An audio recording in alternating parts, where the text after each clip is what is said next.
Good morning, good afternoon, and good evening to wherever and whenever you are watching this podcast.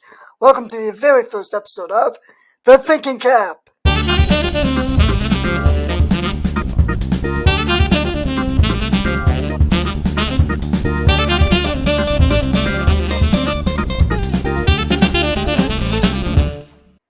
So, once again, welcome to the very first episode of The Thinking Cap. My name is Jack Temperley. I am a 24-year-old philosopher, entrepreneur, and spiritual leader. I've got my own YouTube channel and am growing my personal brand in order to bring some quality content to you all about mostly my experiences with a chronic illness. We'll talk about that uh, later on in the show today. And I've got my own shirt brand, and I'm now launching into this podcast. I really hope to think critically and deeply about a variety of subjects that need some special attention. There's a lot going on in the world, and it's easy to get caught up in our lives and not think about some of these things.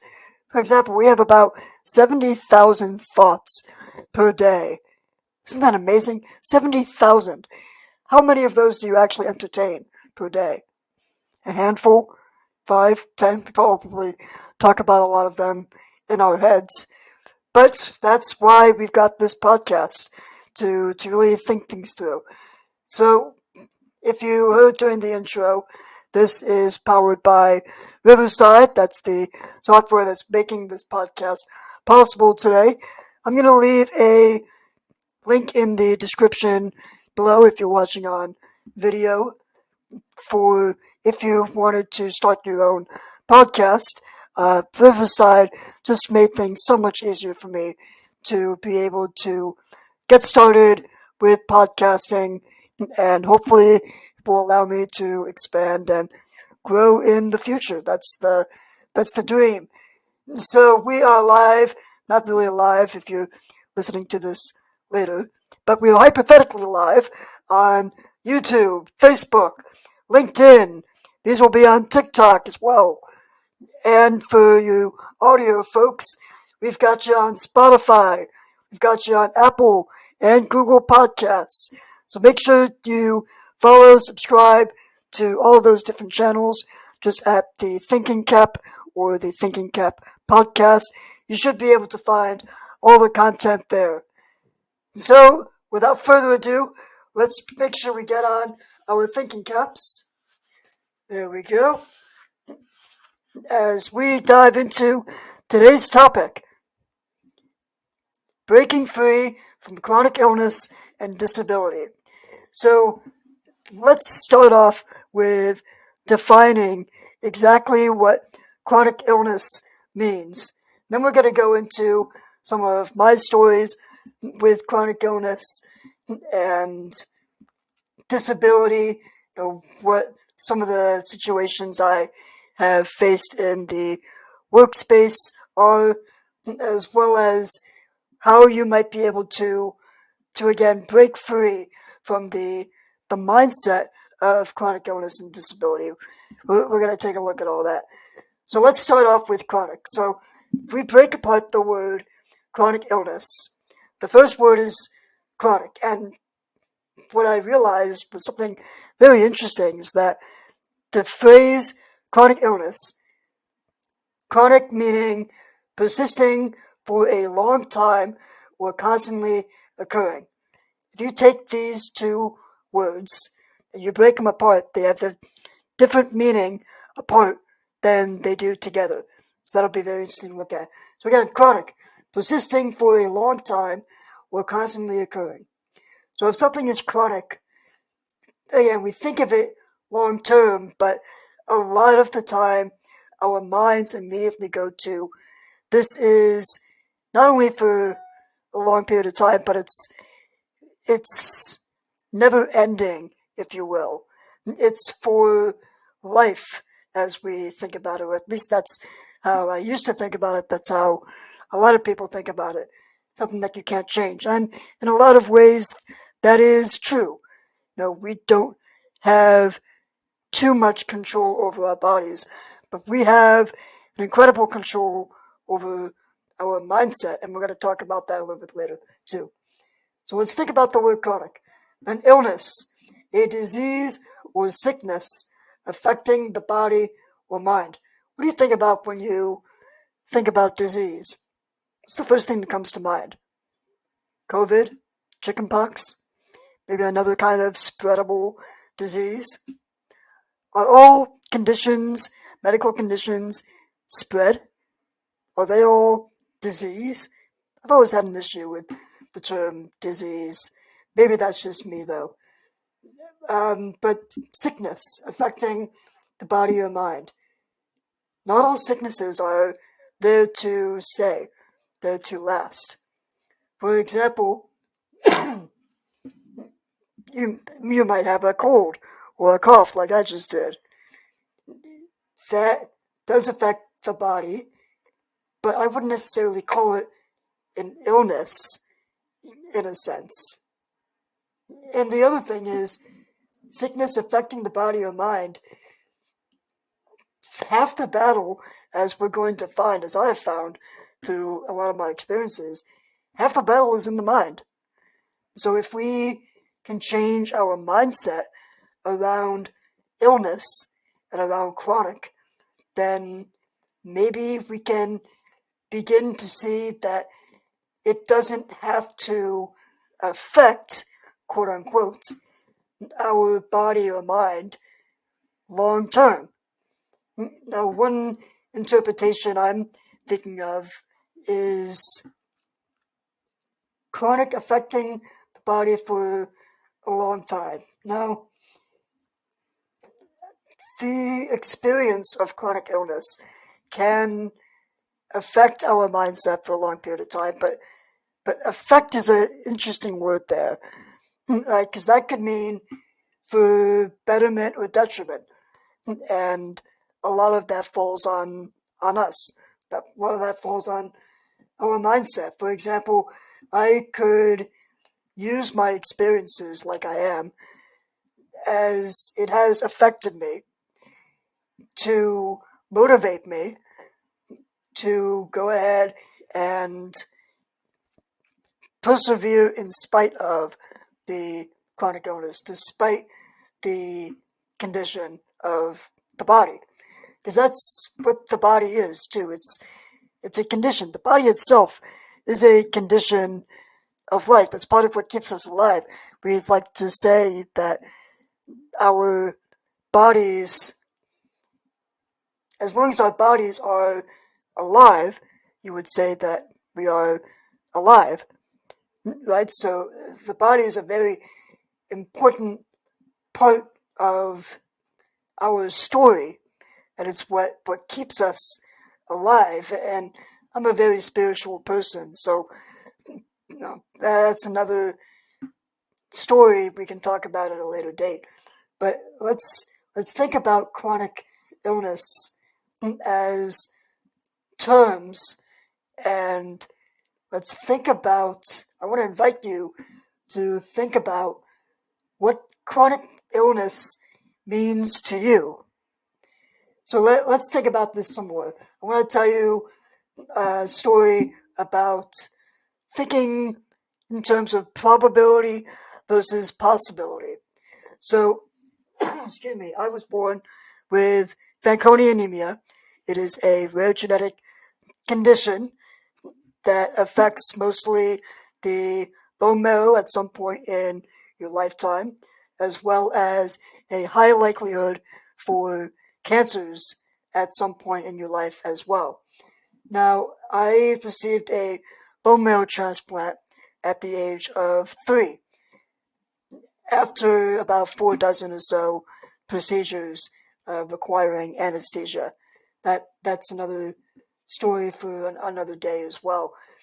But the point is, I received that treatment, and now the only real thing, aside from other comorbidities, and symptoms that I've had to take care of and live with, deal with, persevere through.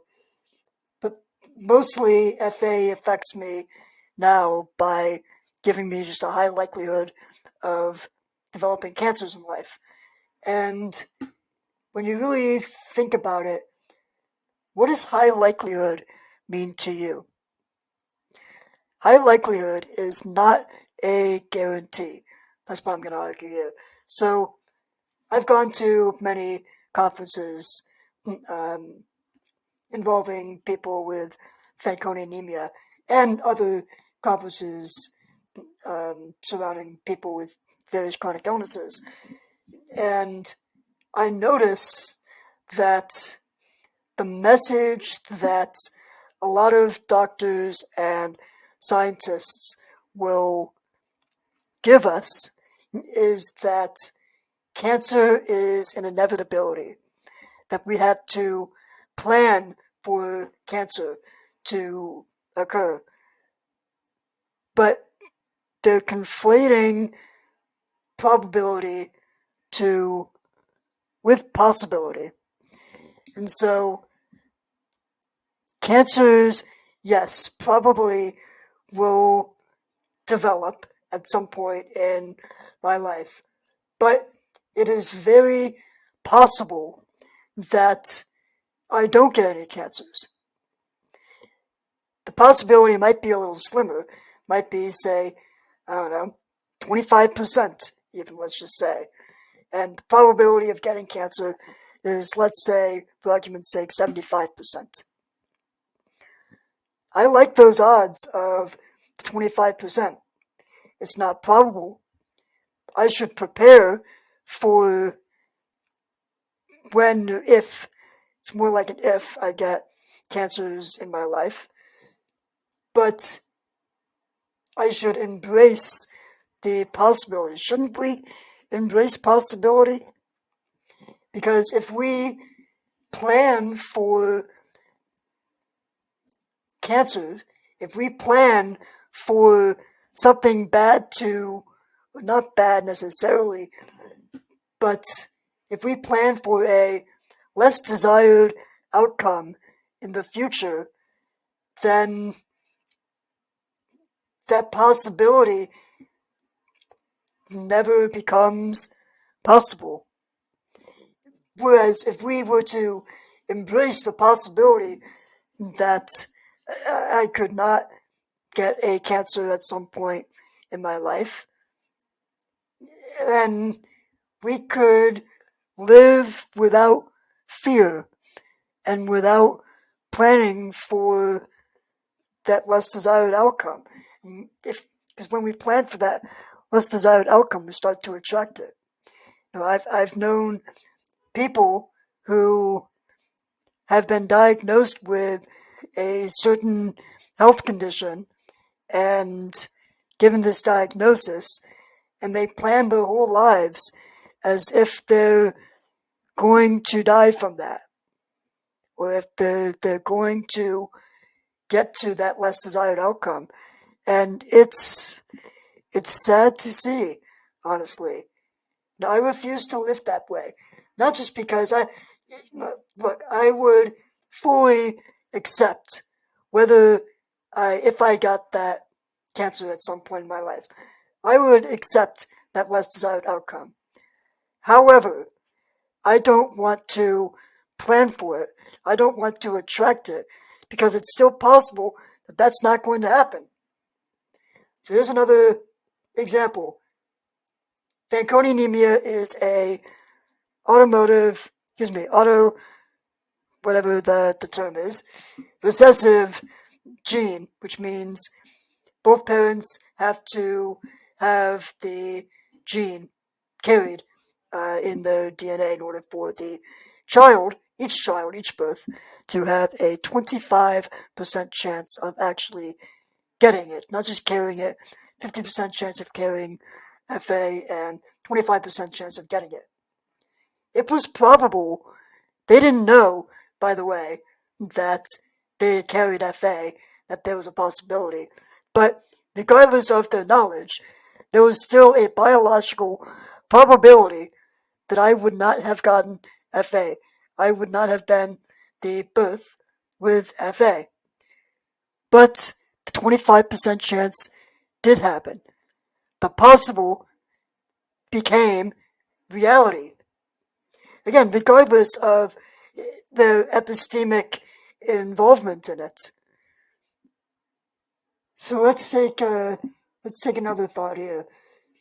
During my bone marrow transplant, actually a couple years before the transplant, there was only about a 25% success rate.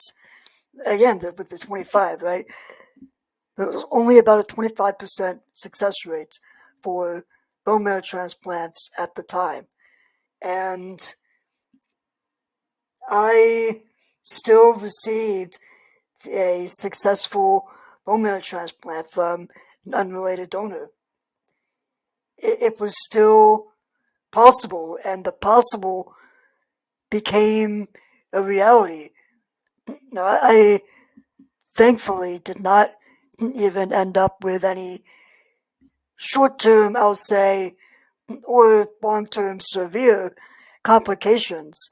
Now, some get what they call graft versus host disease from transplant, where if the body doesn't accept the bone marrow, the new bone marrow, then that can cause a lot of pain, a lot of problems in the body. I'm just so thankful that I didn't have to go through any of that. So I was given a second chance at life at 3. And so fast forward to today, where I actually am doing a lot of advocacy work as the professional superhero I like to call Captain Marrow. That's what this shirt is for those of you who are on video. Captain Marrow is all about inspiring the community, my communities, the chronic illness community, disability community, etc., to become their own hero and to take charge of their life. That's what a lot of this podcast is all about as well, is taking charge of your life, taking accountability for our mindsets, and inspiring you to take charge of your life and to do something meaningful with it, do something you want to do. Be the hero of your own story. So I'm working with nonprofits and other small businesses to get this message out there and to share my story in the hopes that it inspires you, in hopes that it inspires others. So if you want to get more information on Captain Marrow, go to captainmarrow.com. I will leave the link in the description of the video platforms as well. I sell comic books. I write, create, and sell comic books based on my personal narrative, as well as t-shirts, long sleeve t-shirts like I'm wearing right now. I just launched a mug line with the Captain Marrow logo on it. So again, you can go to captainmarrow.com. If you go to /shop, you can go ahead and purchase those comic books and more. So let's talk about another story. This is all about our mindset and action, how those can really impact how we think about chronic illness. And so I've been underweight my whole life, and I was led to believe and made to believe through trial and error and through doctors, for the most part, that it was not possible for me to gain weight. And I was severe. I'm 4'8", and I used to be 52 pounds. That's about where I stopped, maybe halfway through high school. And so I was severely underweight, and it's the whole story. It's been my whole life. It's the whole story of the bee. Now, aerodynamically, a bee should not be able to fly. Its wings are too small to get its body off the ground. But the bee, of course, flies anyways, because the bees don't care what humans think is impossible. And so I am that bee, and I am thankful in a lot of ways to know a lot of bees like myself. The bees meaning, on paper, doctors will take a look at me and others and say, how is this person still alive? They can barely function on a day-to-day basis. They can barely get out of bed sometimes. How are they still alive? Well, I like to think, or not think, but I would like to ask, not how is this person still alive, but what are you going to do with it? So that's what I live by every day. I live by the principle of what can I do to better myself today and hope that I stick around for the future, because we never really know how long we have. I could go out and get hit by a bus tomorrow and not die of cancer or anything like that, even after going through all that I have. That's possible. It may not be probable, but it's possible. I'm not going to embrace that possibility because that's a less desired outcome that I would accept in the moment, but thinking about that as my future does not serve me in the present. Thinking about possibilities that we do desire in the future does serve as, or can serve as, motivation in the present. And so that's what I do. And so I was led to believe that I couldn't gain any weight. So I'm out of high school and I'm going to some of these conferences. So I found the right people, the right person, the right doctors to address, and who ultimately really believed in me, believed in my community, believed that it was possible for better days to come. And that belief was everything, because when we begin to believe in what's possible, we begin to find solutions. And solutions come by finding the right people who will help you get there. So on some level, as I'm going to these conferences, I'm thinking there's gotta be hope. There's gotta be someone out there that can help me find a solution to my illness, to my weight. And by believing that, I believe I attracted it. And so fast forward a couple years later now, I tried so many different things. I tried protein shakes. I tried a keto diet at one point. I tried flooding my body with calories until eventually I got this feeding tube inserted, with another story we'll talk about in a minute. And now I'm at least 5 pounds heavier, which for me, that's 10% gain in body mass. It's pretty incredible. I feel so much stronger, so much more energized than I ever have before. It it made me believe that it was possible to keep going, and so now I'm on this call it a sugar rush or sugar high of possibility, and I'm working out twice a week to build up my muscles even more in order to get to a healthy weight for the first time in my life. And it's exhilarating.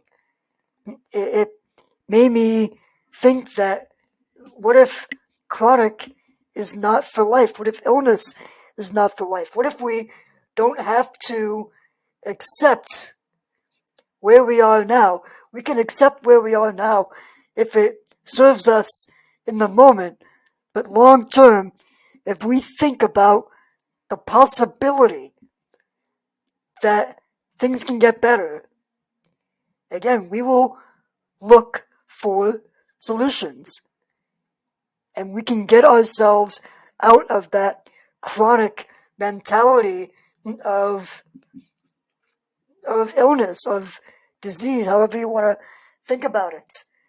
We can live our lives like we want to live them without being limited, and we'll talk about that word limited too in a second, without having to be limited by what's going on in our bodies. I'm telling you, belief is a powerful thing. So, speaking of belief, let's talk about a story that I just went through this past summer. So, long story short, was in the hospital. We went to the emergency room when I was having some trouble breathing. And we got there, they took some CT scans and x-rays, which is hard to read at this point for me anyways. But we did it anyways and tried to compare it to previous exams. And when we got the results back, they gave me oxygen as well to help me breathe. Took blood work and whole 9 yards. So anyways, they came back with the exam results and told me that I had chronic bronchiectasis. And that led to a whole slew of antibiotics. They tried to kill the infection that they thought that I had. They treated my lungs as if they had an infection. And one thing led to another where they had me undergo a bronchoscopy under general anesthesia with intubation. 5 days later, after intubation, they finally extubated me. And when I was extubated, I could not breathe. There was no gasping for air, no talking, obviously. It was just stunned silence. And over time, the ICU doctors kept telling me that once they put me on a BiPAP machine when I was extubated, they kept telling me and my family that I likely wasn't going to live past a year, let's say. Not in those particular words, but the particular phrasing was months rather than years to live. And so we started talking about end of days. And in hindsight, this whole experience was traumatic as it was, but it was really eye-opening because it reminded me to think things through deeper. I mean, obviously, I was having my own bodily issues to focus on, and so my mindset was calm, but still distracted, if you will, by all the doctors and what's going on and trying to heal my body at the same time. It's complicated. It's very complicated. So I was distracted. My family was distracted. And so, in hindsight, I probably had chronic bronchiectasis the whole time, anyways, even before I went to the hospital, before was starting to have trouble breathing. So if I came in with it, but they started treating it as an infection, that's where things went downhill. So what this experience taught me was maybe we shouldn't believe everything that we hear, because let's think about this. You go to the emergency room, and what are the doctors trying to do there? They're trying to get you in and out, or they're trying to find a problem and then address the problem with a solution. And so someone like me goes into the emergency room with all these chronic health problems, chronic health issues, and these funny looking x-rays and CAT scans. What are they going to do? They're going to find a problem. They're going to find a solution. But the thing about that is sometimes there is a smaller problem, and sometimes there is a bigger problem, and it's hard to distinguish between the two. But I don't blame the doctors for trying to find the solution, because that's why I went to the emergency room, right, to fix at least the immediate problem, which was I was having trouble keeping my oxygen sats up above 90. And so they addressed it, but they ended up causing a lot of the problems that continued. Again, the diagnosis was pretty complicated for me anyways, but they kept me in the hospital for a month and a half. And I was in the ICU for most of that time. And it was scary. It was not a fun time. And eventually, towards the end or middle of my stay, I began to take charge of my self, my life, my health at the time. And I eventually started to get better. I constantly worked day after day, even just baby steps. I worked my butt off to get out of that bed, to walk around, and just a couple of weeks later, to leave without any ventilation machine,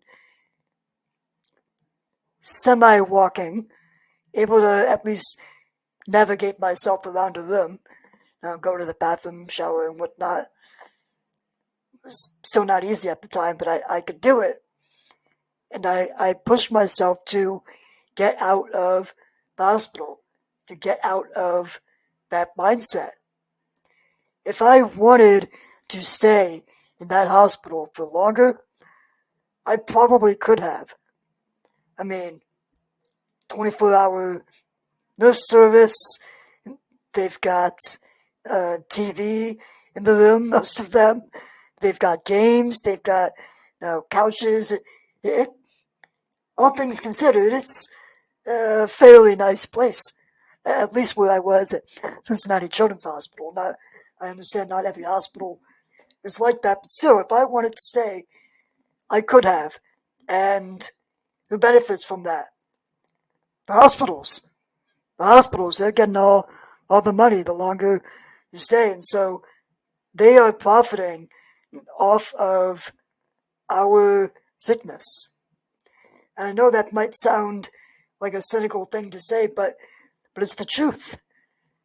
The hospitals want you to stay longer. So if you can break yourself out of the mindset, break yourself out of what they are telling you, what not only hospitals, but what the society is telling us about chronic illness or about disability, which is what we're going to talk about next. If we can break ourselves out of that mentality, we can once again begin to see what's possible and what do we want our reality to be.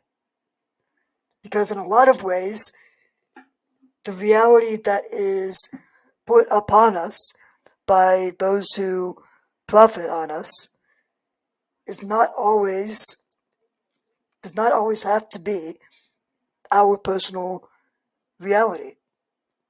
So I challenge you to think a little bit more about that. And various things, various ways in your life.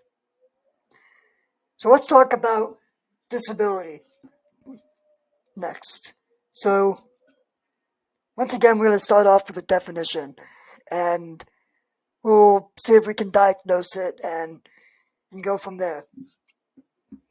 So disability is generally defined as a physical or mental condition that limits a person's movements, senses, or activities.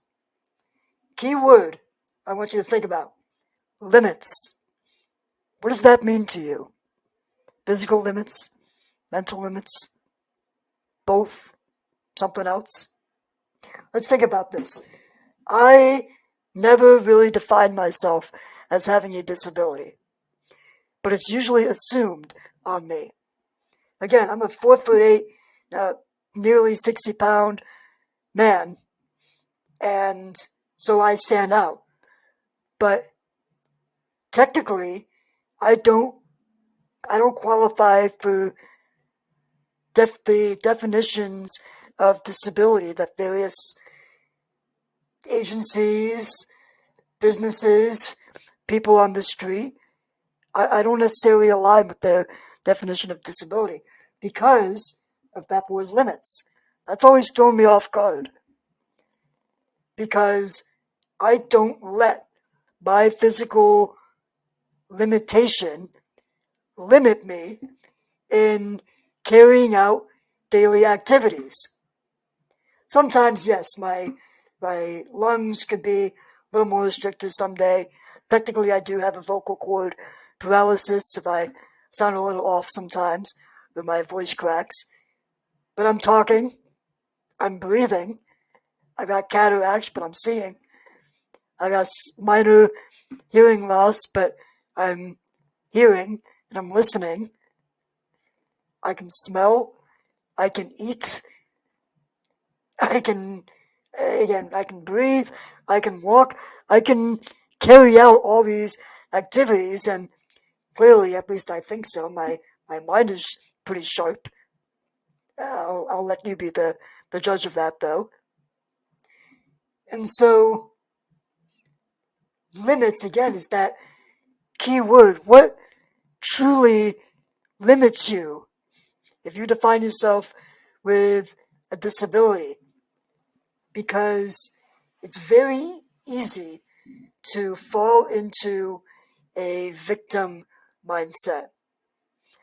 What is the victim mindset? Well, it's the idea that in this example, I have a disability, let's just say, and therefore I should be entitled or I deserve to receive all the help and benefits from others that I can. And I deserve to live as if not deserve, maybe that's the wrong word here, but again, the limits word is really catching me because, for example, I use a handicap placard because it does help me when I'm walking from my car to the store, mostly because of my lung restrictions. But I seldom define myself with a disability because it doesn't limit me from moving. And I know that might sound a little odd to some people listening to this, but it's the truth. We need to decide for ourselves what is truly limiting. If disabilities were truly, let's just say generalities, in a world where all disabilities were limiting our movement senses or activities to such an extent that it almost inhibits our ability, then why do we have such things as handicap placards? Because they can drive, or if they're a passenger, they can get in a car with or without help. They can possibly walk, maybe not, or they can at least move themselves around in a wheelchair or can however you get around. How limiting is that condition? A lot of it is relative. My body does now somewhat or can limit me from playing, say, ping pong for an extended period of time or doing any kind of sports. I love playing ping pong, but I don't much anymore just because I know how my body responds to all that activity. But that doesn't necessarily prevent me from going out. I can go out and play ping pong right now if I wanted to, and still be physically okay as long as I take care of myself. So in that sense, it is somewhat limiting. But again, it's half the battle is mindset. It's how do you think about what limits you, and if you can accept or improve on or not even think about what is limiting you, you become limitless, and you can begin to break free of the disabled mindset. It can be quite the powerful thing. So, last story I'll talk about here is when I worked for Amazon for a little while in a warehouse, and so when I entered again, I didn't identify myself as a disabled person because I didn't think I could still do the job. I didn't think that I needed any kind of accommodation or any help getting there or completing the job as assigned because I could do the job. Maybe not as efficiently as others, but I could do the job despite my limitations. They're only limitations because they were situational.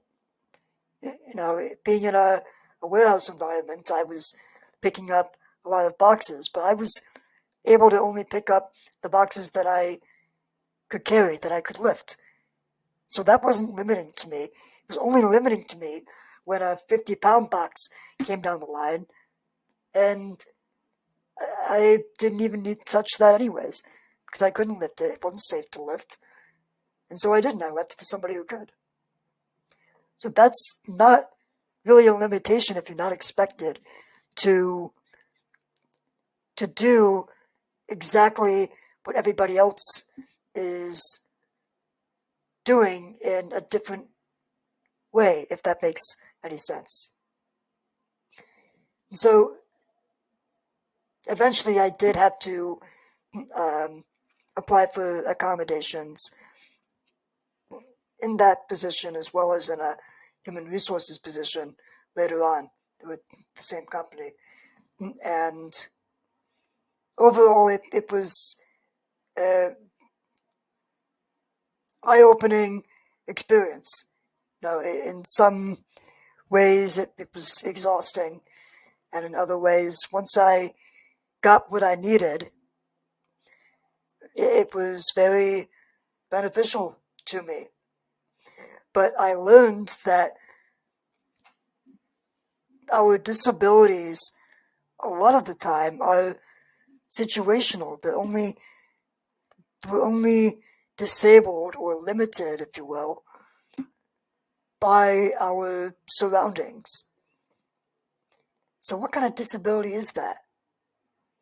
How disabled are you if it depends on your surroundings?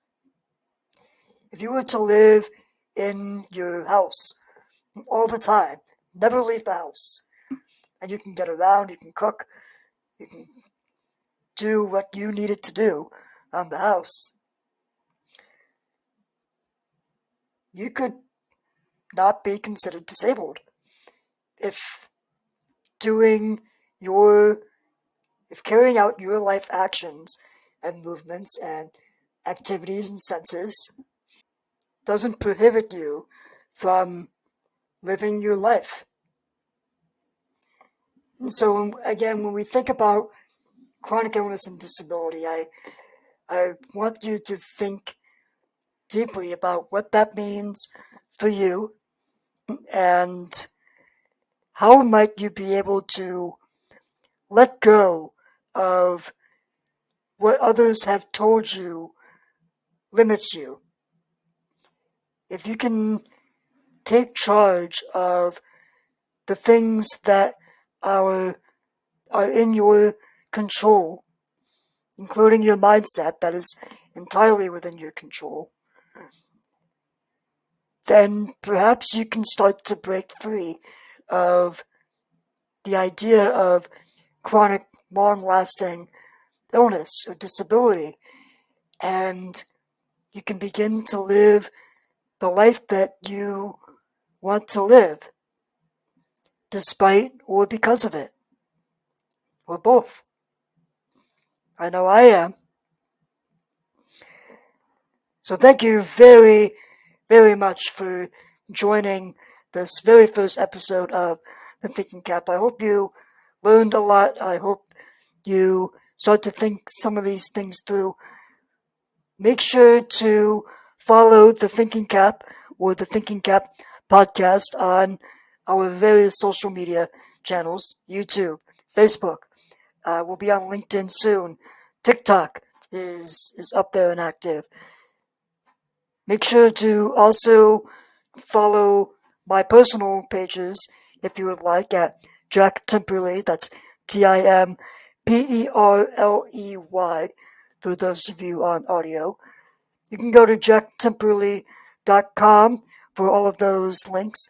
Again, YouTube, Facebook, and TikTok. As well as if you go to the Thinking Cap page, the Thinking Cap tab on my website. So that's jacktimperley.com/the Thinking Cap. You want to make sure to order your own thinking caps so that whenever you are tuning into the podcast, you can put on your thinking caps with me. It's going to be a whole lot of fun. It's going to be great. I've got a lot of things planned for this podcast, including hopefully going live as the podcast begins to grow and expand. And that's really it. The more we grow, the more we expand, the more fun things we can talk about and think about. So in order to help grow and expand, what can you do? Well, if you leave a review, if you're on Spotify, Apple or Google Podcasts, and leave a comment on YouTube, Facebook, go check out the TikToks as well. That will really help to reach more people.